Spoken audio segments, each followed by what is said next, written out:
What midlife fitness changes do the pros make?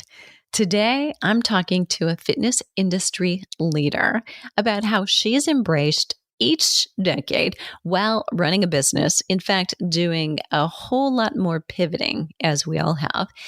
When you're an influencer and a leader of many in the spotlight in so many ways, busy and then some, how do you prioritize and modify for midlife changes?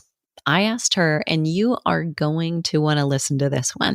I'm Deborah Atkinson. You're listening to Flipping 50, where I address your top struggles and concerns, but mostly we hope to inspire you that it's never too late and you're never too old. And old is something inevitably we all will be. Why don't we just wish to be it stronger? So we talk about how to get you there. I share what to eat, how to move, how to change your mindset, sometimes about what to eat and how to move, so you can have the energy and the vitality that you want, need, and love in this second and better half.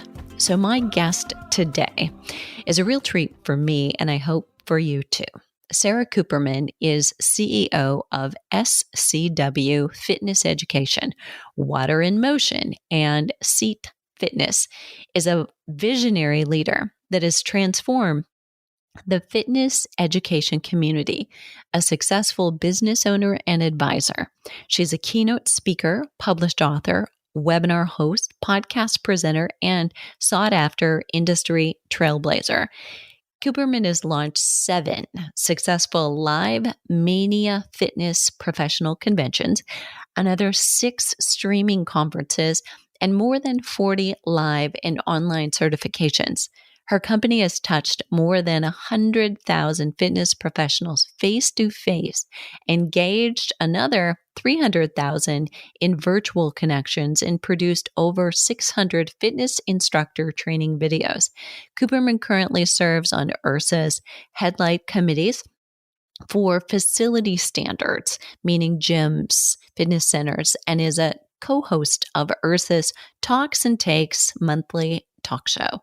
She is also part of the Gold's Gym think tank and the CanFit Pro advisory panel, and was a founding member for the Women in Fitness Association. Recently nominated for the 2022 IDEA Fitness Leader of the Year award, Cooperman won the 2022 Most Innovating Fitness Pro by Fitness Industry Technology Council. She is also an inductee into the National Fitness Hall of Fame and Illinois State Businesswoman of the Year, and a winner of AEA's Global Award for contribution to the aquatic industry, in case you were wondering what all those A's are for. What I haven't said in all that, and I know it was lengthy, but I did that on purpose. You needed to hear it. She's done some things. What I haven't said is that she is undeniably funny. She's down to earth, no BS, creative, and has the ability to both teach on the level that participants in her fitness classes appreciate and pull out then to take in the big picture and change the face of an industry. And that probably for her is all before lunch. Let's dive in. Sara, thanks so much for being here. Well, it's great to be here. Thank you, Deborah. Well, all right. So we've got to start at the beginning and give everybody that they've heard the breathlessness that I had to get to read all the good things about you. But let's tell it from your point of view. Why did you get started in the fitness industry in the first place?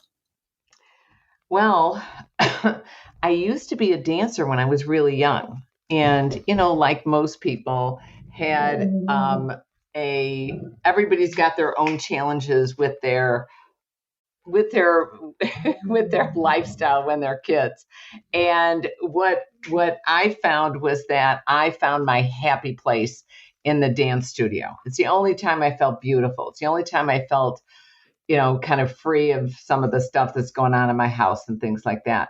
So I started dancing at a young age, and I kept dancing, and I danced all my way through high school and was in the dance troupe and choreographed the student show. And my foot grew wrong. I was in toe shoes really early, and I had to get a foot. I had to choose: do you want to get a foot operation or pursue dance? Well, my foot was constantly in pain, so I got the operation. I thought, well, this is it. I'm never going to be able to dance. And I went to college, and the summer before college, I would swim in my friend's pool because I couldn't walk or stuff. I was, in a brace for my foot.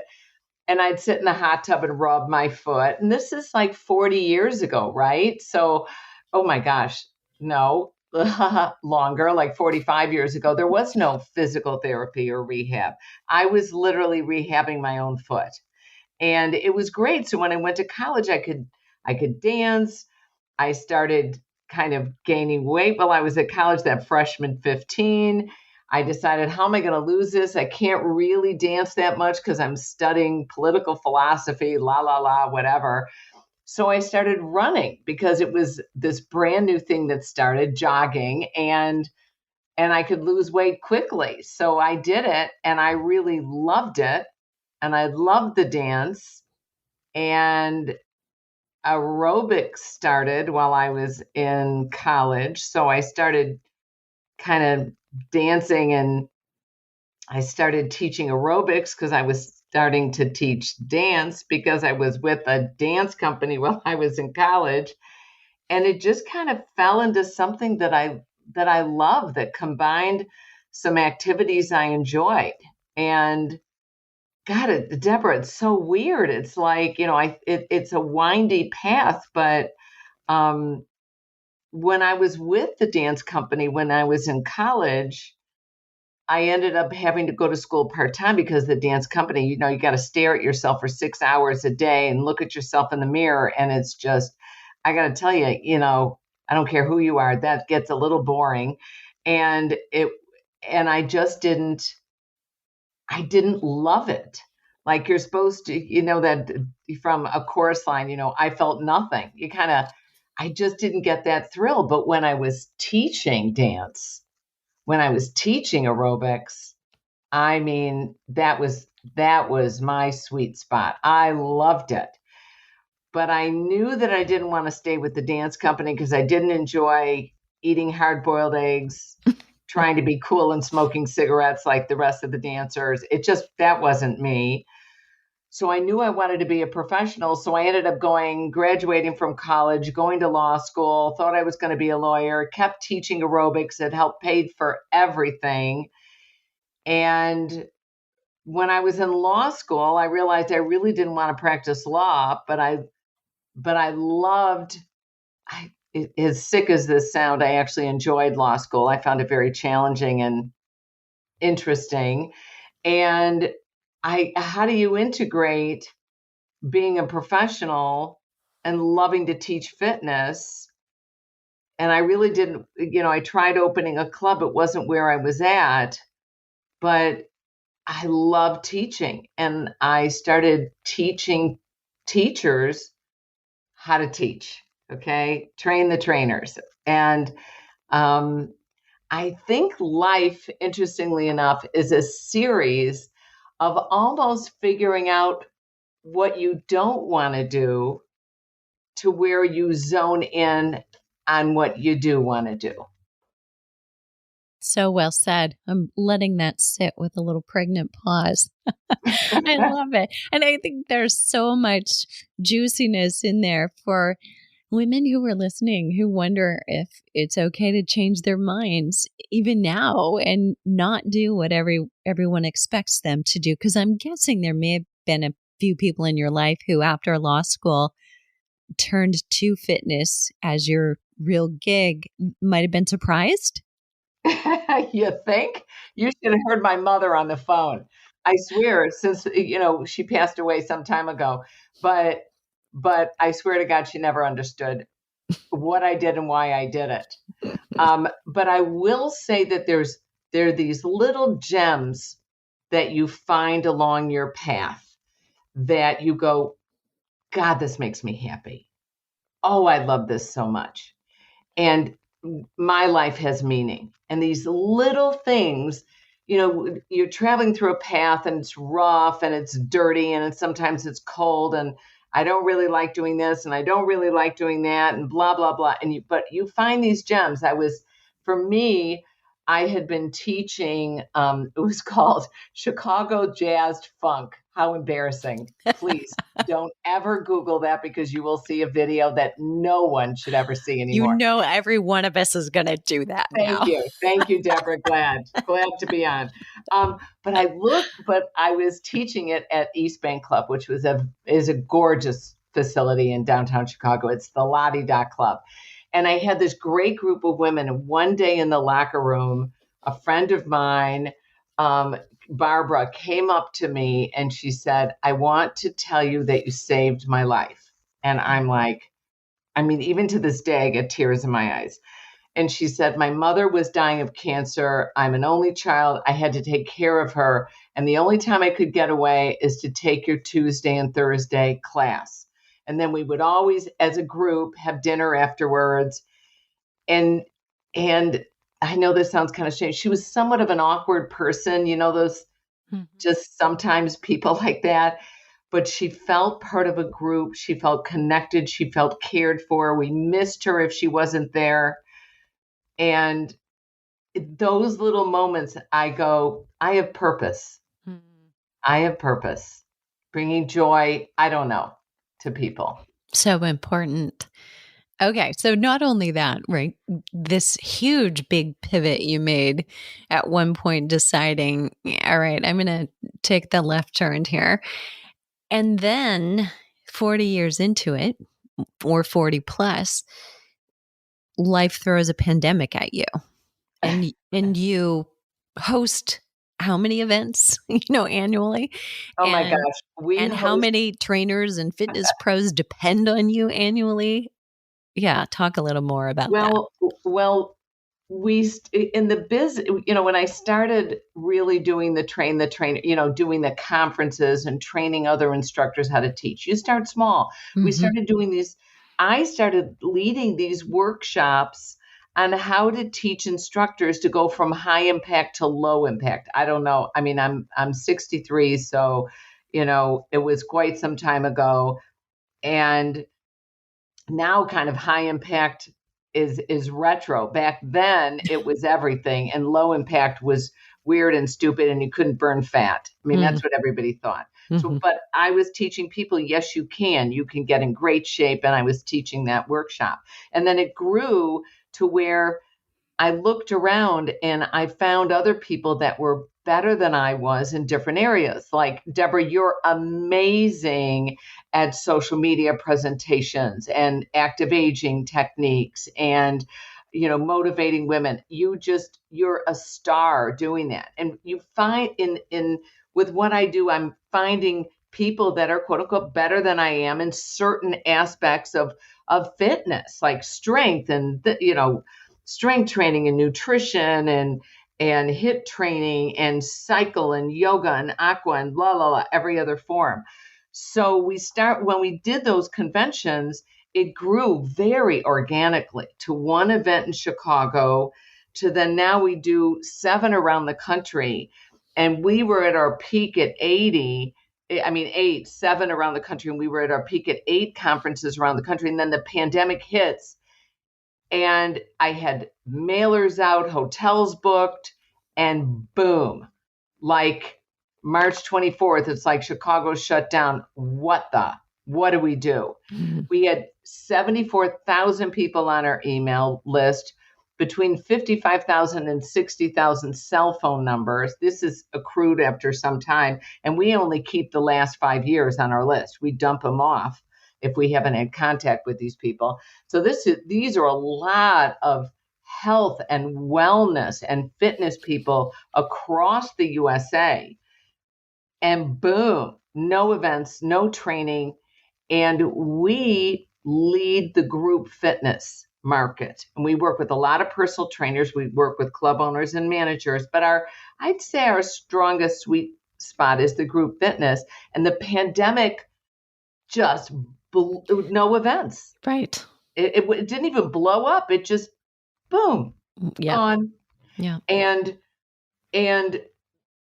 what I found very heartwarming is the message of we're all in this together. And the people who came to the front lines, the frontline workers for health and fitness, were the group fitness instructors. They were the ones that selflessly figured out Zoom, figured out Facebook Live, figured out how to Instagram, how to connect with people. And they kept their groups, their clubs alive. So we felt an obligation as a fitness education organization to stay connected. And within 3 days of the pandemic shutting everything down, we started doing webinars. And we would get, oh my gosh, Deborah, we got 1,200 people on one of our webinars, free webinars. And you were on several of them. Thank you for that. And it was pretty wild. And I have done over 200 webinars since this pandemic. And we just, maybe this was one of my little pebbles on my walk that was beautiful and shiny, because these webinars, we did them Tuesday night, Thursday night. We even did them Sunday late afternoons. And then we trickled down to where we still do them, the free webinars, every Tuesday night. And I can honestly say to you, I have never regretted doing one of these webinars. I never walked into it feeling, oh gosh, I just want to go out to dinner with my husband. You know what I mean? I never regretted it.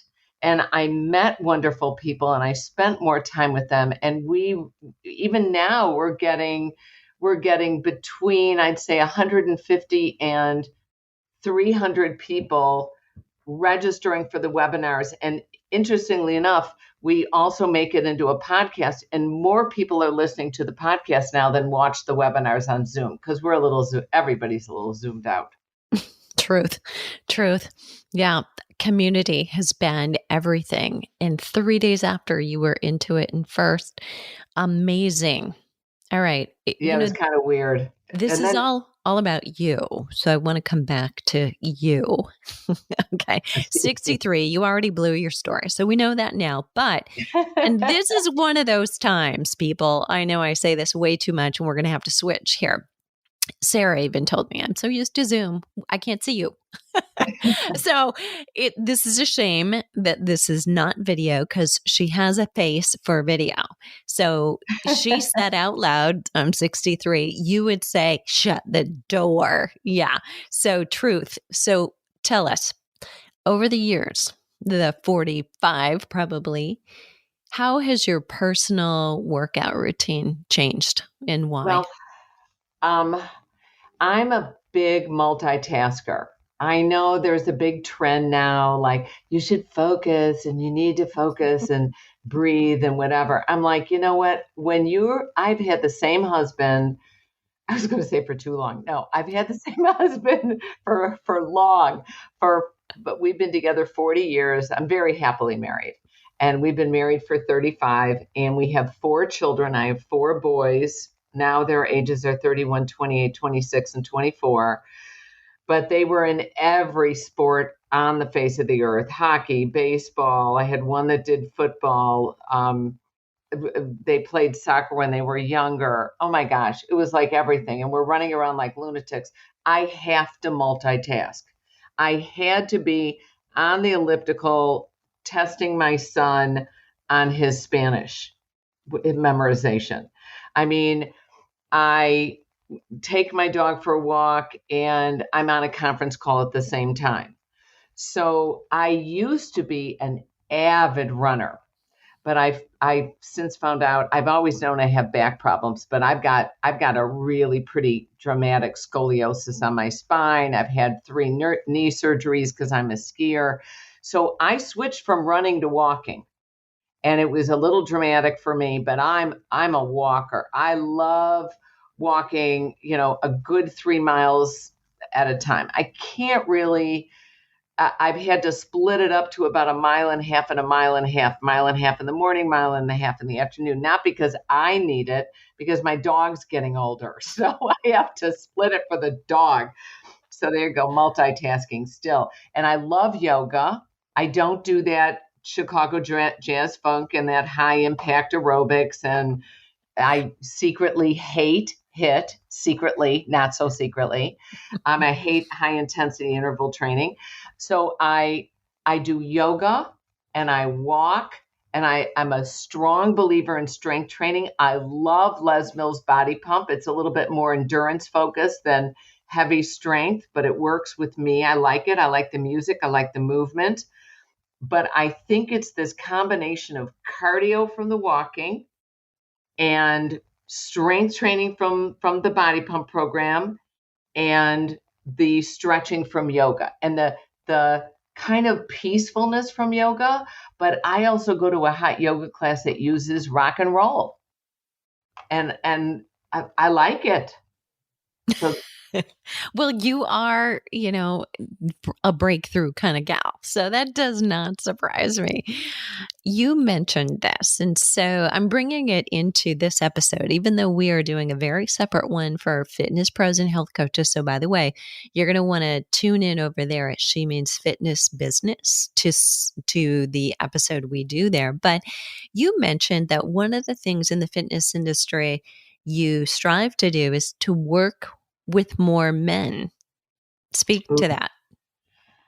Well, it's I the whole one of the reasons that I stopped being a quote unquote dancer, when I was with the dance company, was I knew I wanted to be a professional. Okay. And I wanted to challenge that side of whatever myself. And I'm sorry, but the industry is very still heavily male driven. It's ex jocks. They're always talking about their round tables that they get together. And, there's not that many women in those round tables. And it's very male dominated. It's very sports, men. And a lot of times I end up being the only woman in the room. And if any of you who are out there are in a professional career and like, I can't get in with these guys, you have to continue to put yourself in an uncomfortable situation and just show up and just be there. And I did that for quite some time, like just kind of going into conversations that they're all kind of like, what is she doing here? And just, I think because I do have 4 boys and I've been with my husband a long time, I do feel like I live in a little bit of a testosterone laden environment. So I can sometimes speak the lingo, but I feel like it's important. And I may not feel, even to this day, as comfortable as I'd like to in these male dominated environments. I know I am forging a way for younger women behind me. I know it because just showing up and making men realize that we're important in the business world. It speaks to me. Well, and it should. I will echo that. I also think that you are forging the path for younger women leaders, but also for maybe middle-aged and older women who still have a desire to step up to a place they haven't and led before and do it feeling like it's not too late. I can still do this. I can still be a leader. I think that's so important. Yeah. And ask for that raise and ask for that promotion and oh dear God, don't cry in the boardroom. Okay. Don't cry at work. I mean, it's interesting. It's some things that when I was younger in my career, I thought I really want to change, really change the way everybody thinks. And I realized, at this point, you kind of have to ease your way in, follow some of the rules and be there. And it subtly changes things. And one of the things I found that works pretty well is a lot of the men that I deal with, if I'm speaking and I'm talking about this, I'm talking about things and I'll say, well, what about, I'll do one of my, not a strong feminist rant, but a little bit of a louder voice on certain topics. And I say, guys, think about your daughters. Where are they going to be? And they pause. And that's helped. But I think at any age, I don't care if you're 40, 60, 70 or 80, we deserve to be the CEOs, the directors, the COOs, and deserve the promotions and the raises, but we also need to ask for them. And that's scary. Great point. Great point. Okay, so this also brings me to really, I think, what is the next question. What do you think of ageism in fitness? I mean, does it exist? Is there a little bit of it in all of us? You know what? We live in a gorgeous time right now. It is, boomers are hot. Okay. Boomers are hot. Well, thank you. Thank you very much. Yeah. Boomers are hot. It's a delicious time. We're like one of the hottest topics. Do you know that when I look at the trends in the fitness industry, active aging has been for at least, it's been rising over the past decade, but it is always in the top 5 topics. And for the past several years, it's been number 1 and number 2. Functional training is number 1 with active aging. That kind of flip back and forth. Of course, HIIT training is very big. Yoga is very big. Recovery is very big.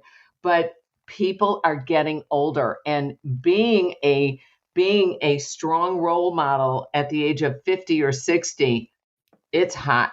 It's great.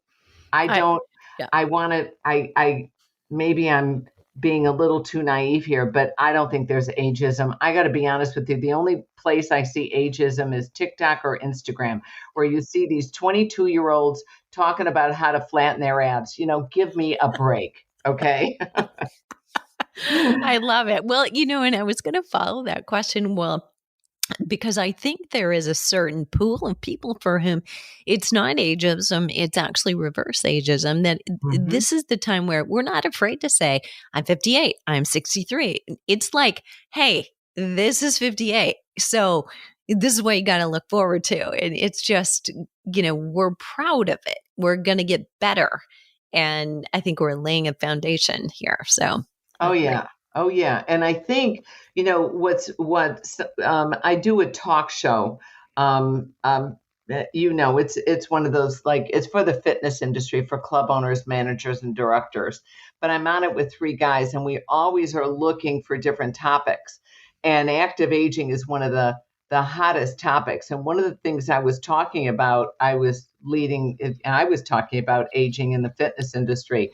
And do you know, on average, people are living now 6 years longer. And we need to take care as we get older, because we've got to watch out for our health. This is going to cost our kids a fortune if we don't stay healthy. And it does not need to be this extreme HIIT training, jogging. It doesn't need to be extreme. It needs to be 150 minutes of, light to moderate exercise a week, or 75 minutes of more intense exercise. And that's a week, it's over 7 days. I find it very rejuvenating. And I look on like athleta.com to see what they're selling and how they're marketing their clothes, and Lululemon, how are they marketing their clothes? And they're using people of color, different weights. I love seeing a heavier person in workout wear. And I love seeing older adults, all ages that they're showing, all ages, all shapes, sizes, and colors. Amen. Yeah. And honor them, right? I mean, shop there. Let's support them because they're supporting us. I love it. Yeah. Okay. Last words of wisdom. If you're talking right now to a woman who tunes in regularly because she wants the motivation, wants the education, but she's not moving as much as she knows she should, and struggling to get going, what do you say to her? Find a friend. Find a friend. I don't care if it's your dog, okay? But find a friend that you can do this with and seek out a friend. So maybe knock on the, apartment door next to you or the house next to you or somebody down the hall, whatever, and find someone who will take up a walking program with you. And that's definitely something I would do. Or join a group. Like there are walking groups. And again, this is a great way it's a great way to start. But I would do something to get out of the house because I think we've become a little scared from the pandemic. So that would be my advice. And I love the idea of the walking groups or taking a class or something like that. Great advice. Thank you so much again for being here. Okay, listeners, I'm going to dump it back in your lap. So all the links to connect with Sara will be in the show notes. The show notes will be at flipping50.com/midlife fitness changes, including the Google search you're going to do, Chicago Jazz Funk, just saying. And I'd really love to hear from you. It's your turn.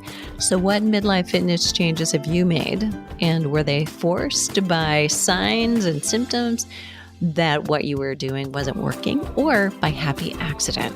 What are you doing now to stay active for the rest of your life? And what are you waiting for? Let's start flipping 50 today.